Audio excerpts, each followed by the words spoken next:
खुशकिस्मती से मैं बगैर किसी उलझन और रुकावट के मिर्जा मुजफ्फर बेग की हवेली तक पहुंच गया। मैंने देखा कि बड़े से खुले फाटक के बाहर मेरी ब्यूक मौजूद है, जबकि उसके पहलू में ही मुझे एक शानदार रोल्स रॉयस गाड़ी दिखाई दी। मैंने जैसे ही गाड़ी रोकी, एक दरबान ने झांक कर देखा। मैंने फिएट अपनी ब्यूक के पहलू में खड़ी की और फिर पिस्तौल का चैम्बर कई बार खींचकर मैगजीन में बची हुई सारी गोलियां गाड़ी के फर्श पर बखेर दी। पिस्तौल में गोलियों से लबालब नया मैगजीन लोड करके मैंने लिबास में उड़सा और गाड़ी से उतर आया। मैंने डिग्गी खोलकर अपना बैग निकाला और ब्यूक के पास रख दिया। उसके साथ ही फिएट को लॉक कर दिया।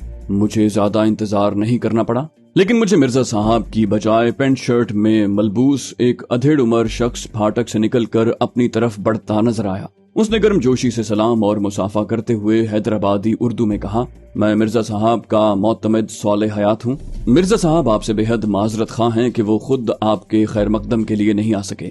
दरअसल एक अहम मामले में मावनत के लिए उन्होंने शहर की एक मुक्तदर हस्ती अपने दौलत खाने में मदऊ कर रखी है। मैंने कहा, मिर्जा साहब को मेरा पैगाम पहुंचाइएगा कि माजरत की कोई जरूरत नहीं है, मुझे भी फौरी तौर पर यहाँ से रुखसत होना है। इंस्पेक्टर सरवानन सर्विसेज क्लब में मेरा इंतजार कर रहे हैं। मुझे मिर्जा साहब की अमानत उन तक पहुंचानी है। ये कहकर मैंने सवालिया नजरों से सौले हयात की तरफ देखा।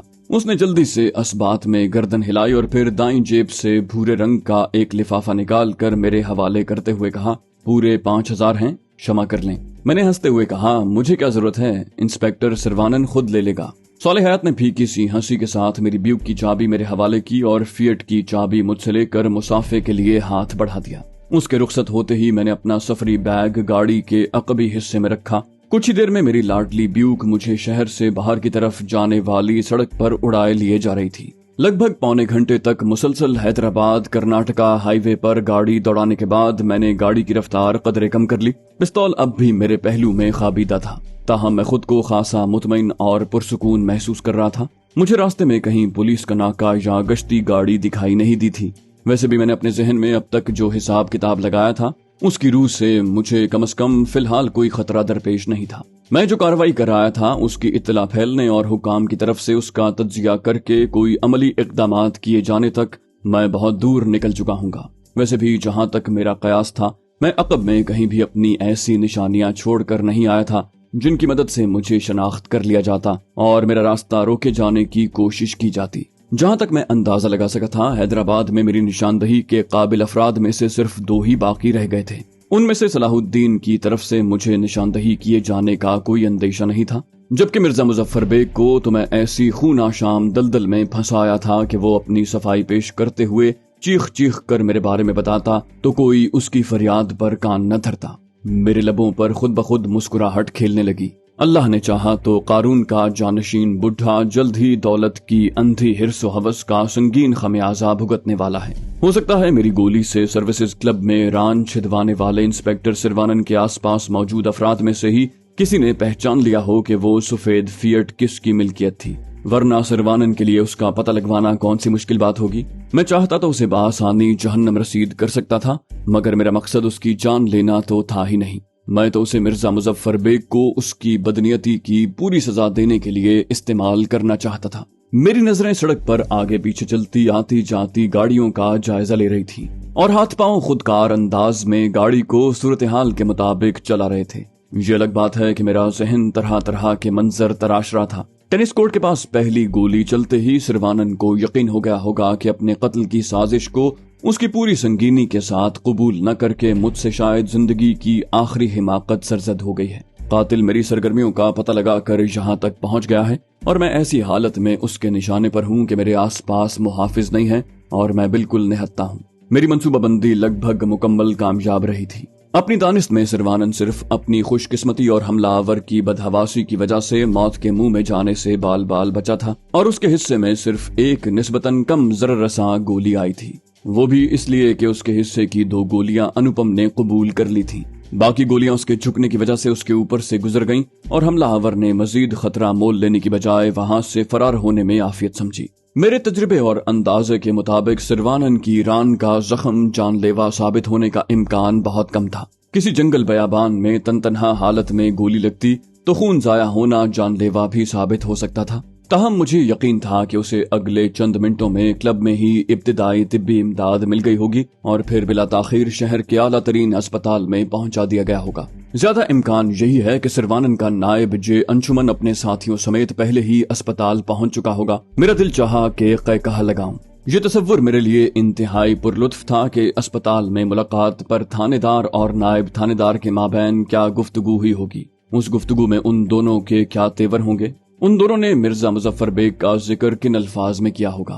وہ دونوں پہلے ہی اس نتیجے پر پہنچ چکے ہوں گے کہ یہ اسی بڈھے جوہری کی کارستانی ہے۔ سروانن نے بتایا ہوگا کہ اسے قتل کرنے کی نیت سے آنے والا بدماش سفید گاڑی میں فرار ہوا تھا۔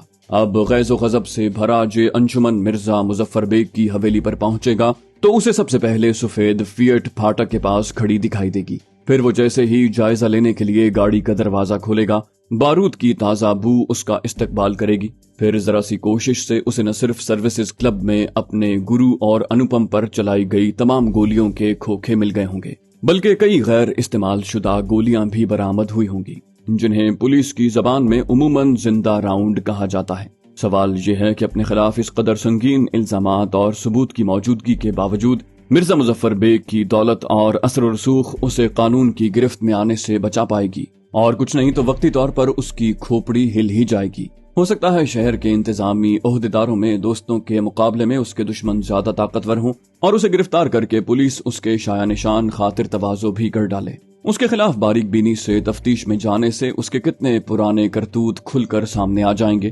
ہیروں کی بیرون ملک سمگلنگ میں تو وہ جانے کتنے عرصے سے ملوث ہیں۔ میں یہ سوچ کر بھی لطف اندوز ہو رہا تھا کہ مرزا مظفر بیگ اپنی صفائی پیش کرتے ہوئے پولیس کو میرے بارے میں کیا کیا کچھ بتا رہا ہوگا، اور وہ اس کی کسی بات پر اعتبار کرنے کو تیار نہیں ہوں گے۔ الٹا اس کے بیان کو اعتراف جرم کا رنگ دیا جا رہا ہوگا کہ مرزا صاحب یہی تو ہم کہہ رہے ہیں، آپ نے کرائے کا ایک قاتل باہر کہیں سے بلوایا، اپنی گاڑی اس کے حوالے کی اور اپنی دانست میں کام مکمل کرنے کے بعد اسے فرار کروا دیا۔ ہمیں اس کے ٹھکانے کا پتہ بتائیں تاکہ ہم اسے گرفتار کر کے لا سکیں اور اس پر ایک مقامی شہری کے قتل اور ایک اعلیٰ پولیس افسر پر قاتلانہ حملے کا مقدمہ چلا سکیں۔ اس پر تنہائی میں مرزا مظفر کیسے دانت پیس پیس کر مجھے رنگ برنگے القاب سے نوازے گا۔ بالآخر میں نے ان تمام معاملات کو فی الحال ذہن سے جھٹکنے کا فیصلہ کیا۔ حیدرآباد بہت پیچھے رہ گیا تھا اور اب اس سے متعلق یہ تمام باتیں بھی پیچھے چھوڑ دینا چاہیے۔ رات کے اعتبار سے معمول کی تعداد میں ٹریفک والی کشادہ شاہراہ پر کوئی 1.5 گھنٹے تک اچھی رفتار سے گاڑی چلاتے رہنے کے بعد میں نے توجہ سے دیکھا تو میں کوٹھور نامی قصبے کے پاس سے گزر رہا تھا۔ مجھے لگا کہ میں جانے کے مقابلے میں بہت جلدی یہاں تک پہنچنے میں کامیاب ہو گیا ہوں۔ اس کی وجہ شاید یہ رہی ہو کہ پہلے میں صبح کے وقت یہاں سے گزرا تھا اور بیل گاڑیوں وغیرہ جیسے سست ٹریفک کی وجہ سے میں گاڑی کی رفتار محدود رکھنے پر مجبور تھا۔ مجھے بھوک محسوس ہو رہی تھی اور اس خاصے بڑے قصبے میں مجھے اچھا کھانا مل سکتا تھا، لیکن پھر میں نے مزید آگے جانے کا فیصلہ کیا۔ میرے اندازے کے مطابق مسلم اکثریتی شہر شاد نگر وہاں سے زیادہ 12 کوس کے فاصلے پر رہا ہوگا۔ مجھے وہاں زیادہ بہتر کھانا مل سکتا تھا۔ تبھی مجھے یاد آیا کہ کوٹھور کے آس پاس ہی کہیں میسما جھیل واقع ہے، جس کے قریبی جنگل میں ڈاکوؤں کے ایک یا زائد گروہوں کا راج ہے، جو مسافر گاڑیوں پر یلغار اور لوٹ مار کے لیے بدنام ہے۔ تاہم مجھے ابھی تک پولیس کی کوئی چوکی یا ناکہ نہیں ملا تھا، نہ ہی کسی گشتی گاڑی نے مجھے روکنے کی کوشش کی تھی۔ میں نے ڈاکوؤں سے سامنا ہونے کا اندیشہ دماغ سے جھٹک کر سب کچھ اللہ پر چھوڑتے ہوئے گاڑی کی رفتار ایک بار پھر بڑھا دی۔ یہ الگ بات ہے کہ میرا پستول لمحہ بھر میں میری گرفت میں آنے اور کسی بھی دشمن کا سینہ چھلنی کرنے کے لیے تیار تھا۔ میں نے بلا رکاوٹ سبک رفتاری سے اپنا سفر جاری رکھا۔ بالآخر شاد نگر شہر کے نواح کے آثار دکھائی دینے لگے۔ حیدرآباد سفر کے دوران شاد نگر شہر کے درمیان سے گزرتے ہوئے مجھے پولیس اہلکاروں کی مداخلت کے نتیجے میں اسی شہر کے ایک ہوٹل میں رات گزارنا پڑی تھی، لیکن میں اس موقع پر شاد نگر میں شب بسری تو درکنار ایک لمحہ برباد کرنے کے لیے بھی تیار نہ تھا۔ کافی دیکھ بھال کر میں نے شاہراہ سے ہٹ کر واقع اچھے خاصے بڑے توام خانے کے کنارے گاڑی روک دی۔ میں کھانے کے بڑے سے کمرے میں پہنچا تو وہاں گنتی کے 4 لوگ کھانا کھا رہے تھے۔ ان میں سے 2 مل کر اور 2 الگ الگ پیٹ پوجا کر رہے تھے۔ میں فرشی نشست نظر انداز کر کے دیوار کے ساتھ بچھے ہوئے 3 تختوں میں سے ایک پر جا بیٹھا۔ کچھ دیر میں توام خانے کا ایک خادم میرے پاس آن کھڑا ہوا۔ گاڑی سے اترنے سے پہلے میں نے مخصوص طرز کی مقامی ٹوپی سر پر رکھ کر ایک طرح سے خود کو ہندو دھرم کا پیروکار سمجھے جانے کا بندوبست کر لیا تھا۔ शायद इसी वजह से तोआम खाने के खादिम ने हाथ जोड़कर राम राम के नारे के साथ मेरा खैर मकदम किया। मैंने अपने उसी तशख्खुस के मुताबिक अपने लिए सब्जी, दाल, कड़ी वगैरह पर मुश्तमिल खाना तलब किया। खाने से फारिग होने के बाद मैं गर्म चाय की चुस्कियों से लुत्फानंदोज हो रहा था कि अचानक 2 बावर्दी पुलिस एहलकार तोआम खाने में दाखिल हुए। उनमें से एक ने शाने पर एनफील्ड राइफल लटका रखी थी, जबकि दूसरा मुझे निहत्ता दिखाई दिया। मैं उन पर नजर डालने के बाद बेनियाजी से चाय की तरफ मुतवज्जे हो गया, ताहम दिल में छुपा चोर मुझे मुस्तरिब कर रहा था। मैंने खुद को तसल्ली दी कि हवास बाख्ता होने की क्या जरूरत है। जरूरी तो नहीं कि ये दोनों मेरी तलाश में ही यहाँ आए हों। अगर इनकी ड्यूटी शाहरा पर है तो दौरान गश्त ऐसे तोआम खाने में इनकी आमद मामूल की बात है। ताहम वो दोनों तोआम खाने में खाना खाते, तमाम लोगों का बगौर जायजा लेने के बाद, किसी फैसले पर पहुंचने के बाद मेरी तरफ बढ़े तो मेरे आसाब झंझना उठे। खुदा जाने ये किस मकसद के लिए मेरी तरफ मुतवज्जे हुए हैं। कहीं मेरी गाड़ी के हवाले से तो किसी शक में मुब्तला नहीं हो गए। है तो बहरहाल ये चोरी की गाड़ी, कहीं कर्नाटक की पुलिस ने मालूमात मुंतकिल न कर दी हूँ। वो जैसे जैसे मेरी तरफ बढ़ रहे थे, मैं अपनी चाय की लत पर 2 हर्फ भेज रहा था। सिर्फ 1-2 मिनट के वक्फे से मुझे उन मनहूसों की पुछगिछ का निशाना बनना पड़ेगा। मेरे पास पहुंचते ही उनमें से निहत्ते और निस्बतन बड़ी उम्र के हवालदार ने मुझे मुतवज्जे पाकर सलाम किया। मैंने राम राम कहकर जवाब दिया। मैंने ये बात खास तौर पर नोट कर ली थी कि उसके साथी संतरी ने राइफल शाने से नहीं उतारी है। हवालदार ने शायद महज अंदाजे के बल पर मुझसे हिंदी में बात शुरू की। बोला, सरकार, बाहर पार्क गाड़ी आप ही की है ना? मैंने इस बात में गर्दन हिलाई, कहा, जी हाँ, आप क्यों पूछ रहे हैं, सब ठीक तो है ना? उसने मेरी बात नजरअंदाज करके कयास आराई की, बोला, और जाहिर है आप तन्हा सफर कर रहे हैं। मैंने इस बात में सर हिलाते हुए गैर महसूस अंदाज में इत्मीनान की गहरी सांस भरी। हवालदार का लहजा बता रहा था कि वो किसी शक शुबे में गिरफ्तार होकर मेरे पीछे नहीं आया, बल्कि कोई रस्मी कार्रवाई पूरी करने आया है। मैंने पुरअतमाद लहजे में कहा, जी हाँ हवालदार जी, मेरी ही गाड़ी है और मैं अकेले ही सफर कर रहा हूँ। सब ठीक तो है ना? आप यहाँ पधारें और जरा शांत होकर बताएं। कदरे तजब्जुब के बाद वो मेरे पास तख्त पर पांव लटका कर बैठ गया, ताहम उसका साथी संतरी खड़ा रहा। मैंने करीब से गुजरते बैरे को इशारे से उन दोनों के लिए चाय लाने का हुक्म दिया। इस दौरान में हवालदार ने अगला सवाल दाग दिया। बोला, हुजूर, ये भी बता दें कि आपके पास कोई हथियार है? मेरा मतलब है कोई पिस्तौल या रिवॉल्वर? मैंने एक बार फिर नफी में सर हिला दिया। कहा, क्षमा चाहता हूँ हवालदार जी, परंतु आप मुझे उलझन में क्यों डाल रहे हैं? साफ साफ बताएं ना, मसला क्या है? उसने संजीदा लहजे में कहा, आपको शायद पता नहीं है रोशन जी, रात के वक्त इस सड़क पर मुसाफिर गाड़ियों के लिए सफर महफूज नहीं है। हमें ऊपर से हुक्म है कि 1-2 मुसाफिर वाली कारों को आगे जाने से खास तौर पर रोका जाए, क्योंकि डाकू ऐसी गाड़ियों की ताक में होते हैं और उन्हें घेरने के बाद सड़क से दूर ले जाकर लूट लेते हैं। ये सब मेरे लिए गैर मुतवक्के या नई बात नहीं थी। जाते हुए भी मुझे यही कुछ कहकर शादनगर में रात गुजारने पर मजबूर किया गया था। मैंने कुछ कहने की बजाय गहरी नजरों से हवालदार को देखा। कहा, आप मुझे अपना शुभ नाम बताना पसंद करेंगे हवालदार जी? उसने कदरे हिचकिचाहट के बाद कहा, मुझे मोहम्मद इकबाल कहते हैं जनाब। मैंने अपना लहजा संजीदा रखते हुए कहा, आप शायद कोई फिल्मी स्टोरी सुना रहे हैं इकबाल साहब, वरना आज के नए लोकतांत्रिक हिंदुस्तान में ये सब कैसे हो सकता है? मैंने निजाम की सरकार में तो ऐसा कभी नहीं सुना। मेरी बात सुनकर उसने सपाट लहजे में कहा, आप ठीक कह रहे हैं रोशन जी, डाकुओं के ये गिरोह रियासत के टुकड़े होने के बाद सरगर्म हुए हैं, मगर हम इन पर काबू पाने के लिए अपनी तरफ से पूरी कोशिश कर रहे हैं। मैंने संजीदगी से कहा, मेरी बात तवज्जो से सुने इकबाल जी, आंधी आए या तूफान, मुझे कल सुबह साहिबजादा इमादुद्दीन से मिलने जाना है। आप ये बताइए कि मैं डाकुओं की लूट मार के बारे में आपकी वार्निंग नजरअंदाज करके अपना सफर जारी करने का फैसला करूं तो क्या होगा? मेरी बात सुनकर हवालदार ने पजमुर्दा से लहजे में कहा, मैं अपनी ड्यूटी से हटकर आपसे दरखास्त करता हूं कि अपना सफर सुबह तक के लिए मुलतवी कर दें। मैंने बताया ना कि डाकुओं का वो टोला आप जैसे अकेले दकेले रईस शहरियों की ताक में रहता है। अपनी कीमती जाती गाड़ी की वजह से आप शायद पहले ही उनकी नजरों में आ चुके हैं। बाकी हमें किसी शहरी के खिलाफ कानूनी कार्रवाई का नहीं, सिर्फ खबरदार करने का ऑर्डर मिला है रोशन जी, आगे आपकी मर्जी। उसके लहजे में खुलूस और बेबसी की झलक पाकर मैंने नरम पड़ते हुए कहा, यार मेरे लिए ये समझना मुश्किल नहीं है कि आप मेरी ही भलाई की खातिर मुझे मना कर रहे हैं, मगर मैं भी मजबूर हूँ।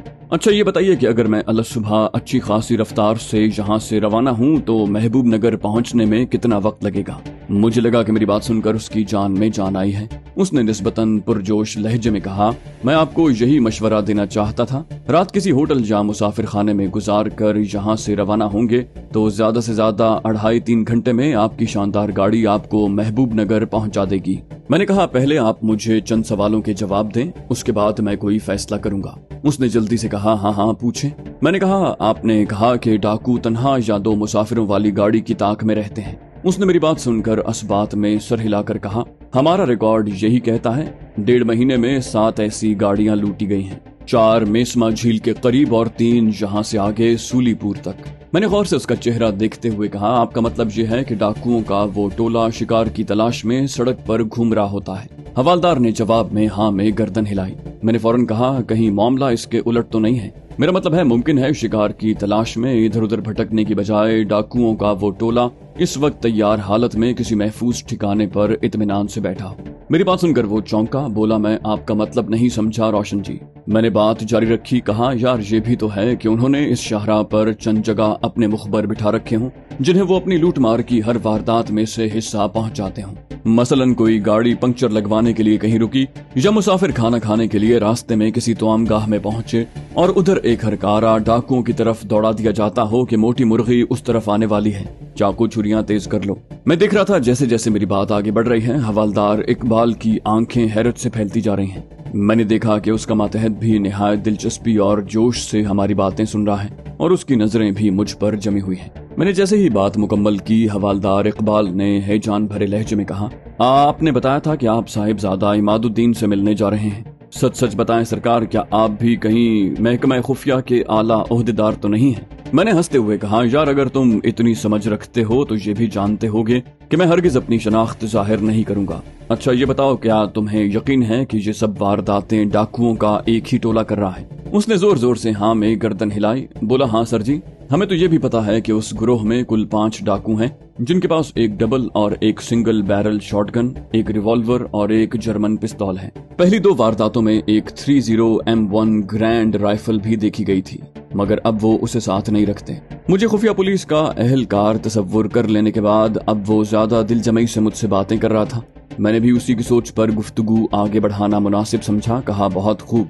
अच्छा अब ये बताओ कि वो डाकुओं का टोला हर वारदात में एक ही तरह की गाड़ी या गाड़ियां इस्तेमाल करता है या हर बार अलग गाड़ियां होती हैं? इकबाल ने मेरी बात तवज्जो से सुनी और फिर कुछ सोचकर बोला, हमें अब तक जो इत्तलात मिली हैं उनके मुताबिक उनके कब्जे में शायद सन 50 मॉडल की एक जीप है जिसका पिछला कवर वो बदलते रहते हैं। उसके अलावा एक बड़ी कार है जो हमारे ख्याल में फोर्ड है, मगर हम बहुत तलाश के बावजूद आसपास के इलाकों में ये गाड़ियां नहीं ढूंढ सके हैं। मैंने कहा, साफ जाहिर है हवालदार जी, उन डाकुओं का मुखबरी का निजाम पुलिस से ज्यादा ताकतवर और मुनज़्ज़म है। उन्हें पहले से पता होता है पुलिस का कौन सा दस्ता रात के किस पहर कहाँ गश्त कर रहा होगा। वो उस तरफ का रुख करते ही नहीं बल्कि वहाँ घात लगाकर वारदात करते हैं जहाँ उस रात पुलिस के चक्कर लगाने का कोई इम्कान न हो। इस तरह उन्हें पहले से पता चल जाता है कि पुलिस आज उनकी गाड़ियों की तलाश में उनके इलाके का रुख करेगी, लिहाजा वो अपनी गाड़ियों को छापे से घंटे 2 घंटे पहले 3-4 मील ले जाकर छुपा देते हैं और फिर पुलिस के रुखसत होते ही गाड़ियां अपने ठिकाने पर वापस ले आते हैं। हकीकत यह है कि मैं उस वक्त कुछ ज्यादा गौर फिक्र किए बगैर बोले जा रहा था क्योंकि मुझे ये सब बिल्कुल सामने की बातें लग रही थी। अलबत्ता मुझे लगा मेरे अल्फाज हवालदार के हवास पर बिजली बनकर गिर रहे हैं। उसके साथ ही जंतरी भी हैरत से मुंह खोले मेरी बातें सुन रहा था। फिर हवालदार यकलख्त होश में आ गया। उसने बैठी बैठी सी आवाज में कहा, आपका मतलब है उन डाकुओं को हमारी पुलिस के किसी अहलकार की तरफ से ही इत्तलात और रहनुमाई मिलती है? मैंने शाने उचकाकर कहा, बज़ाहिर तो यही लग रहा है। हो सकता है आपके थाने के अमले में 1 से ज़ायद काली भेड़ें मौजूद हों। अगर आपको मेरी बातों में दम लग रहा है तो जरा जहन पर जोर डालकर अंदाजा लगाएं कि आपके थाने का कौन सा अहलकार ऐसी तमाम मालूमात रखता है। 2-3 निशानियां मैं देता हूँ। वो अपने हम ओहदा पुलिस अहलकारों में ज्यादा खुशहाल और शाखर्च होगा। दूसरा ये कि उसके पास कोई जाती सवारी कार न सही मोटरसाइकिल जरूर होगी। और तीसरी निशानी, तुम दोनों जहन पर जोर डालकर खुद सोचो। उन दोनों ने एक दूसरे की शक्ल देखी और फिर वाकई सोच में डूब गए। मैंने उन्हें उलझन में गिरफ्तार देखकर खुद ही मुहिम्मा हल करना मुनासिब समझा। कहा, तीसरी निशानी ये कि वो खुश होकर रात ड्यूटी लगवाता होगा। अब तुम दोनों सोचो कि तुम्हारे थाने का कौन सा अहलकार इन तीनों निशानियों पर पूरा उतरता है। वो दोनों खामोशी से जहन पर जोर डालने लगे। फिर संतरी ने यकलख्त पुरजोश लहजे में कहा, संजय नश्चल। हवालदार मोहम्मद इकबाल ने फौरन उसकी तायद की। बोला, हाँ कांस्टेबल प्रभु, वो ASI संजय ही हो सकता है। हम सब की ड्यूटियों का खाता उसी के पास होता है। फोन भी हर वक्त उसकी पहुंच में रहता है। ये भी सच है कि तनख्वाह कुछ ज्यादा ना होने के बावजूद उसके पास महंगी मोटरसाइकिल है, विलायती शराब पीता है, हमेशा अच्छा खाता है और अच्छा ही पहनता है, उसका सिगरेट का ब्रांड भी। मैंने उसकी बात काटते हुए कहा, कमाल है यार, इतने सारे पुलिस वालों को इतनी सामने की बात समझ नहीं आई कि काली भेड़ तुम लोगों के दरमियान मौजूद है। हवालदार ने संजीदा लहजे में कहा, यही कह सकता हूँ सर जी कि अपने गिरबान में झांकना आसान नहीं होता। अब सवाल ये है कि ASI संजय निश्चल को कैसे रंगे हाथों पकड़ा जाए। मैंने कहा, ये तो कुछ इतना मुश्किल नहीं। अचानक उसके घर पर छापा मारो तो उसकी तिजोरियों से चोरी का इतना माल निकल आएगा कि जितनी उसकी उम्र भर की कमाई नहीं होगी। लेकिन असल सवाल ये है कि तुम ये छापा मारने की इजाजत किससे लोगे? ये इजाजत तुम्हें उसी वक्त मिलेगी जब तुम्हारे पास संजय के खिलाफ ठोस शवाहिद होंगे। मेरी बात सुनकर हवालदार ने कहा, ये तो आपने बिल्कुल ठीक कहा। ये कहकर वो कुछ देर के लिए खामोश हो गया। फिर उसने थके थके से लहजे में कहा, तो आपकी राय में इस मसले का क्या हल हो सकता है? मैंने सोचा शाने उचका कर लाताल्लुकी का इजहार कर दूं, मगर फिर जाने क्यों उस सादा दिल शख्स से हमदर्दी महसूस हुई। मैंने सोचा मेरा रास्ता तो खोटा हो ही चुका है, क्यों ना इस मामले को समझने में कुछ वक्त मजीद सर्फ कर दूं।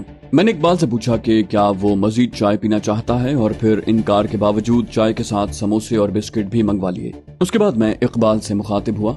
कहा, अब जरा सोच कर बताओ कि आज रात इस शाहराह पर कहां से कहां गश्ती दस्तों की ड्यूटी लगी है। इकबाल ने यकदम हौसला पकड़ते हुए कहा, आज हम 2 जीपों पर 8 लोग गश्ती ड्यूटी पर हैं। 2 जवानों ने इक्का दुक्का मुसाफिरों वाली छोटी गाड़ियों को शादनगर से मेस्मा झील की तरफ जाने से रोकने के लिए नाका लगा रखा है, और एक जीप में 3 जवान शहर से मेस्मा झील तक गश्त लगा रहे हैं, जबकि दूसरी जीप में मेरे साथ 2 जवान यहाँ से सूलीपुर तक गश्त लगा रहे हैं। मैंने उसकी बात गौर से सुनी और कहा, इसका मतलब है मेस्मा झील से सूलीपुर तक शाहराह को बैक वक्त 2 पुलिस पार्टियां तहफ्फुज फराहम कर रही हैं। मेरी बात सुनकर उसने हाँ में सर हिलाया।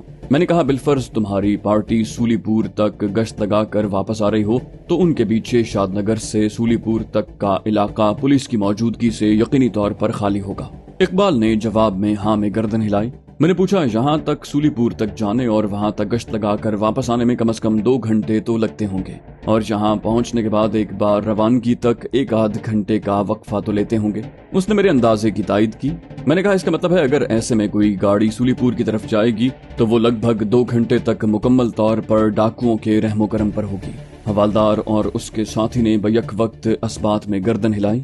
मैंने कहा, बस इतनी सी बात है, डाकुओं को सिर्फ इतनी सी इत्तला ही तो दरकार है कि कब तक मैदान शिकार के लिए खाली है।